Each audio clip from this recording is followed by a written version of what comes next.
So let us start by understanding what is an investment portfolio. To understand this, let's imagine a person and let's imagine he has allocated all his money to different kinds of securities like stocks, mutual funds, bonds, ETFs and even FDs.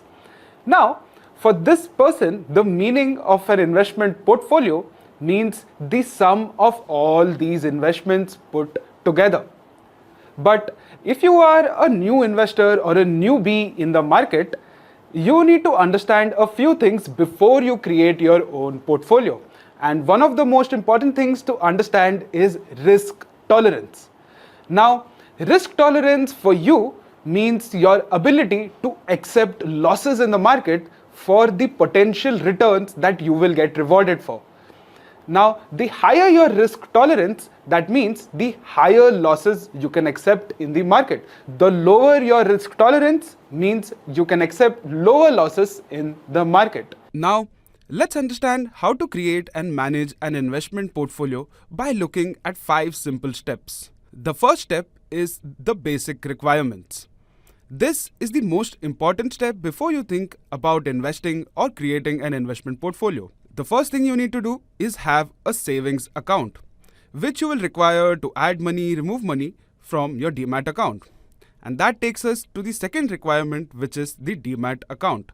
This is the account which will help you invest in different instruments, which could be either the stock market, the debt market, or even in money markets. The third requirement is an emergency fund. And it is ideally preferred that before investing, you should have an emergency fund. These are the basic necessities that are required before you can create your own investment portfolio. The second step in the process is understanding your risk tolerance. Now, your risk tolerance could include 3 things. The first are your financial goals, which means how frequently or after how much time will you be needing that money. Second is the psychology, which states how much are you capable of accepting your losses in your investment portfolio. And the third is the time horizon, which means investing according to your age and for how much time your investments will stay invested in the market. After this is the third step, which is analyzing assets for allocation. This step includes finding and choosing the right securities for asset allocation, which includes 3 parts again. The first part is stock selection. When you allocate your money to the stock market, the most important part is the stock selection, which involves the right research of analyzing stock and selecting the sector which is going to boom next year. The second thing you do is bond selection. When you're investing in the bond market, you need to research and you need to find out the ratings given for the bond. If the bond is AAA rated, that means the bond is very good. And the final thing that you could do is mutual fund selection. Mutual funds are available in a wide range and are available for each different asset class in the market. So if you don't get to analyze the right bonds, stocks or securities, then you can go directly for mutual funds. So this step overall is the most important step, and this is actually going to help you allocate your assets and create an investment portfolio. The fourth step is the rebalancing of the assets. Just creating a portfolio and sitting down is not the only game we play in the investment process. You also need to regularly check your portfolio, which includes rebalancing the portfolio. So now, let us look at the next step, which is analyzing assets for the rebalancing of portfolio. In this step, all the things will remain the same as in the analysis of the assets for allocation, like the right stock picking, bond picking, and mutual fund analysis according to your ratio for rebalancing the assets. So now that you have understood how to create a portfolio, let us now take a real-time example and let's understand through that example how a portfolio is created. So let us take the example of a person named Viransh.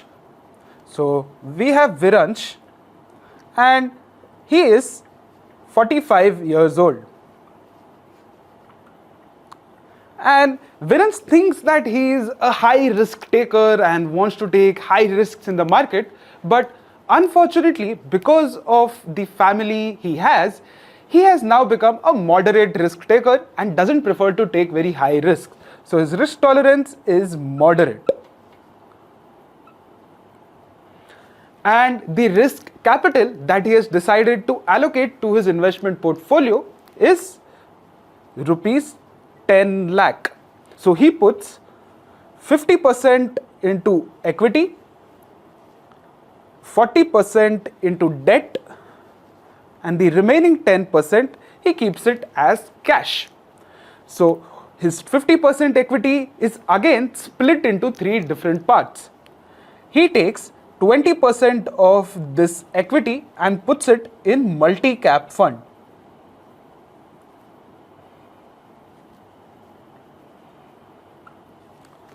He takes another 25% and puts it in index funds.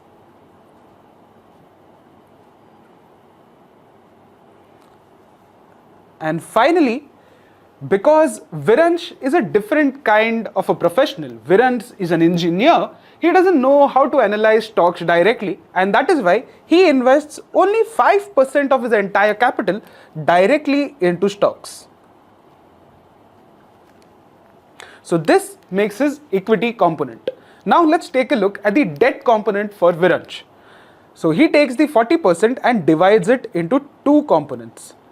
20% is put into corporate debt funds, and the remaining 20% is put in gilt funds.